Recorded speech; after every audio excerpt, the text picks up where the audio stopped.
أعوذ بالله من الشيطان الرجيم بسم الله الرحمن الرحيم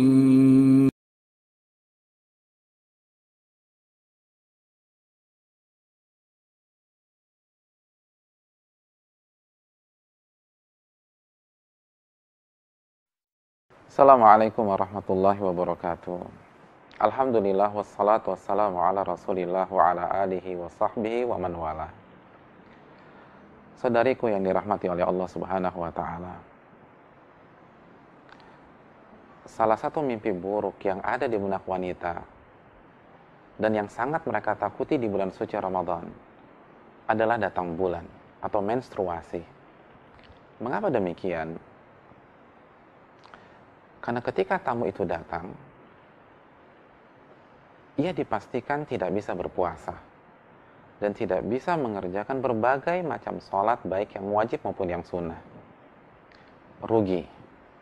Itu kata yang ada di benak setiap wanita yang bertakwa dan haus akan pahala.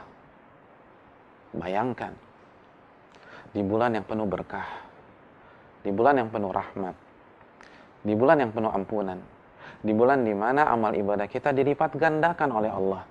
Lalu kita nggak puasa, lalu kita tidak bisa sholat wajib, sholat taraweh, sholat duha, sholat lail, sholat witir. Itu yang ditakutkan oleh banyak kaum muslimah yang benar-benar menambahkan gelar takwa di bulan suci Ramadan. Saudariku yang dirahmati oleh Allah subhanahu wa ta'ala, namun jangan berkecil hati. Jangan larut di dalam kegalauan. Karena pintu rahmat itu masih terbuka. Pintu ampunan dan keberkahan itu masih terbuka lebar di hadapan kita. Asalkan kita tahu ilmunya. Apa yang harus kita lakukan? Yang pertama, sedih. Ya. Perasaan itulah yang pertama kali muncul secara spontanitas dari dalam diri wanita-wanita yang bertakwa. Ketika dia nggak bisa sholat, ketika dia tidak bisa puasa, ketika dia tidak bisa taraweh. Dan perasaan itu bagus. Karena kesedihan seorang wanita saat dia tidak bisa puasa dan tidak bisa sholat, itu bukti dia beriman kepada Allah Jalla wa'ala. Dan hal ini pernah terjadi pada zaman Nabi SAW. Ketika sebagian para sahabat tidak bisa ikut perang Tabuk karena nggak punya modal, nggak punya biaya untuk berperang. Allah ceritakan bagaimana perasaan mereka di dalam surat At-Taubah ayat 92. Mereka datang ke Rasulullah SAW. Mereka berharap Nabi mereka SAW membawa mereka dan mengikut sertakan mereka dalam peperangan tersebut.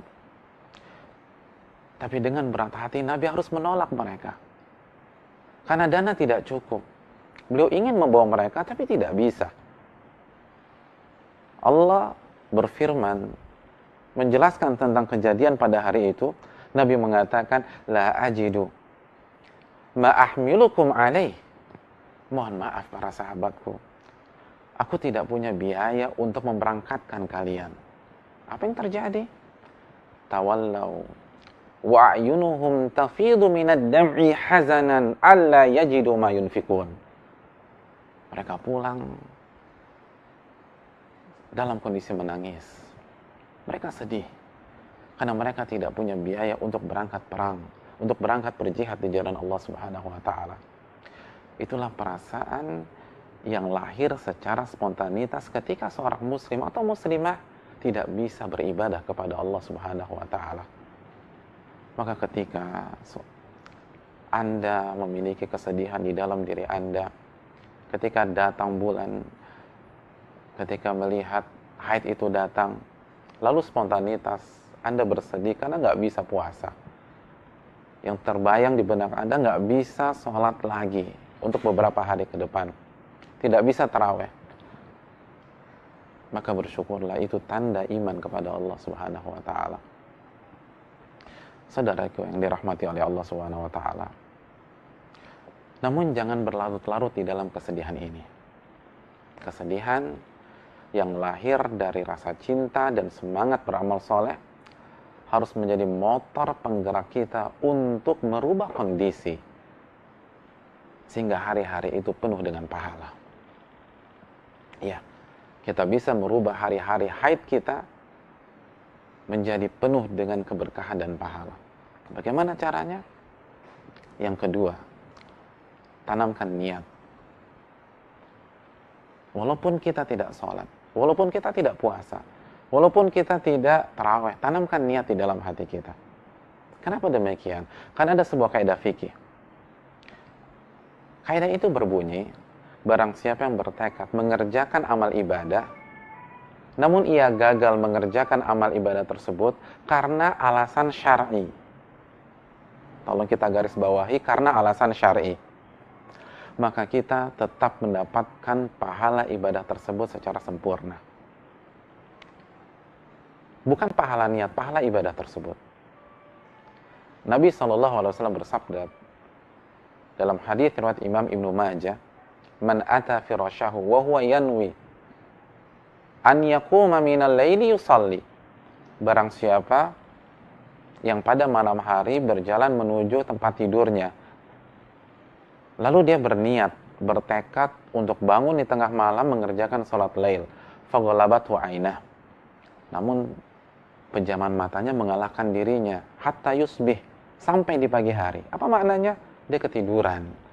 Udah niat nih, pengen sholat malam, pengen tahajud, tapi ketiduran, bangun ketika subuh.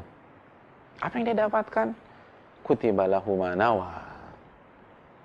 Nabi SAW mengatakan dia mendapatkan pahala amalan yang dia niatkan. Dia niat sholat tahajud, dia mendapatkan pahala sholat tahajud. Karena Nabi menyatakan dia mendapatkan pahala amalan yang dia niatkan. Nabi tidak mengatakan dia mendapatkan pahala niat. Tidak. Nabi mengatakan ia mendapatkan pahala amalan yang dia niatkan. Dapat pahala tahajud. Wa kana naumuhu shadaqatan alaihi min rabbi. Dan tidurnya bagaimana? Tidurnya, kata Rasulullah SAW, merupakan sedekah yang Rabb-nya berikan kepada dia. Hadis ini adalah pondasi dari sebuah kaidah, barang siapa yang bertekad mengerjakan amal ibadah, lalu ia tidak berhasil mengerjakannya karena ada alasan yang syar'i. Haid adalah alasan yang syar'i. Menstruasi bagi wanita adalah alasan yang syar'i.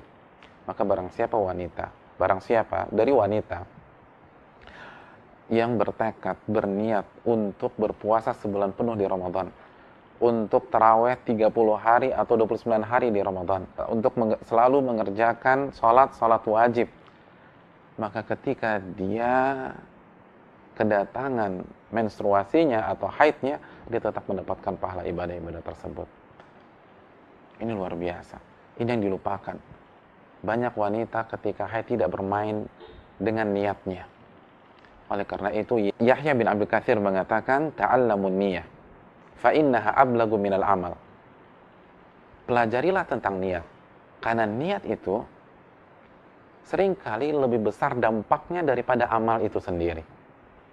Orang yang sudah berniat mengerjakan amalan, tapi dia gagal mengerjakan amal tersebut, maka dia tetap mendapatkan pahala amal itu. Jadi jangan lupa niat di bulan suci Ramadan. Itu yang pertama. Setelah kita bersedih. Jadi yang pertama sedih, yang kedua niat. Yang ketiga, saudariku yang dirahmati oleh Allah Subhanahu wa taala. Sesegera mungkin beralih ke amalan-amalan yang lain. Ketika wanita menjalani hari-hari di bulan suci Ramadan dalam kondisi mens atau haid, bukan berarti dia tidak bisa mengerjakan semua amal ibadah. Dia masih bisa berzikir kepada Allah, mengucapkan tasbih, mengucapkan tahlil, mengucapkan tahmid. Dia bisa beristighfar. Dia bisa mengangkat tangannya berdoa kepada Allah. Dia bisa berkhidmat kepada suami dengan niat sebagai sarana beribadah dan taat pada perintah Allah. kerjakan amal ibadah yang lain. Jangan meratap kondisi kita. Itu yang membuat kita down. Arahkan tenaga kita, energi kita, semangat kita menuju ibadah-ibadah yang lain. Inilah clue dari Nabi SAW. Inilah saran dari Nabi SAW. Dalam hadis riwayat Imam Muslim, ada sebagian orang-orang miskin yang curhat ke Rasulullah SAW. Mereka mengatakan, ya Rasulullah, zahaba ahlud duthuri bil ujur. Orang-orang kaya itu telah mengalahkan kita dengan pahala. Apa maksudnya? Mereka jelaskan maksudnya. Yusalluna kama nusalli. Mereka salat sebagaimana kami salat. Orang-orang kaya itu salat sebagaimana kami orang miskin salat. Wa yasumuna kama nasum. Mereka berpuasa sebagaimana kami orang miskin berpuasa. Wa yatasaddaqun bifuduli amwalihim. Namun mereka bisa bersedekah dengan kelebihan harta mereka. Sedangkan kita nggak bisa bersedekah karena kita orang miskin. Apa kata Nabi SAW? Lihat, ini fikih. Ini konsep. Nabi mengatakan, awalaysallahu ja'ala lakum ma tasaddaquna bih.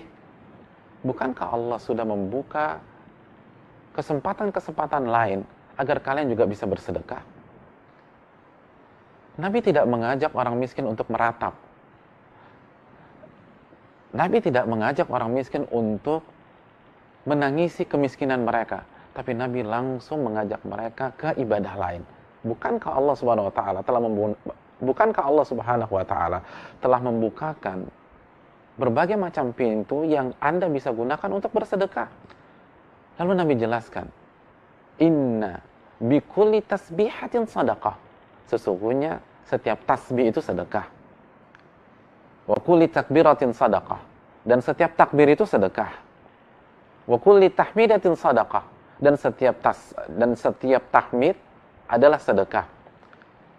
Wa amrun bil ma'rufi sadaqah. Dan melakukan amar ma'ruf itu sedekah. Wa nahyun 'anil munkar sadaqah. Dan mencegah kemungkaran itu sedekah. Wa fi kulli bid'i ahadikum sadaqah. Dan ketika Anda berhubungan dengan istri Anda dengan niat melampiaskan syahwat di jalan yang halal, itu pun juga sedekah. Lihat Nabi SAW mengajak orang miskin untuk fokus ke amal ibadah yang lain, tidak meratapi kekurangan mereka dalam sedekah. Begitu juga dengan para wanita yang sedang haid.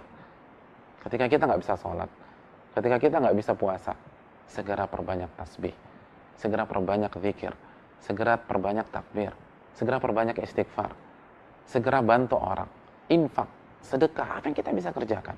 Doa kepada Allah Jalla wa'ala. Jangan biarkan hari-hari yang begitu penuh makna itu berlalu begitu saja. Saudaraku yang dirahmati oleh Allah Subhanahu wa taala, yang terakhir. Dan hal yang terakhir ini sering dilalaikan oleh banyak para wanita. Ketika wanita datang bulan, ketika wanita menjalani hari-hari haidnya, camkan baik-baik bahwa ibadah bukan hanya menjalankan perintah.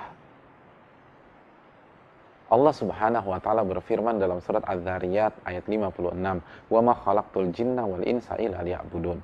Tidaklah aku ciptakan jin dan manusia kecuali untuk beribadah kepada diriku. Apa tafsir ibadah? Apa tafsir ibadah dalam ayat ini? Al-Imam Mujahid menjelaskan, tafsir ibadah dalam ayat ini adalah li'amurahum wa anhahum, untuk aku perintah dan untuk aku larang. Jadi ibadah itu mengerjakan perintah dan menjauhi larangan. Ibadah bukan hanya mengerjakan perintah sholat.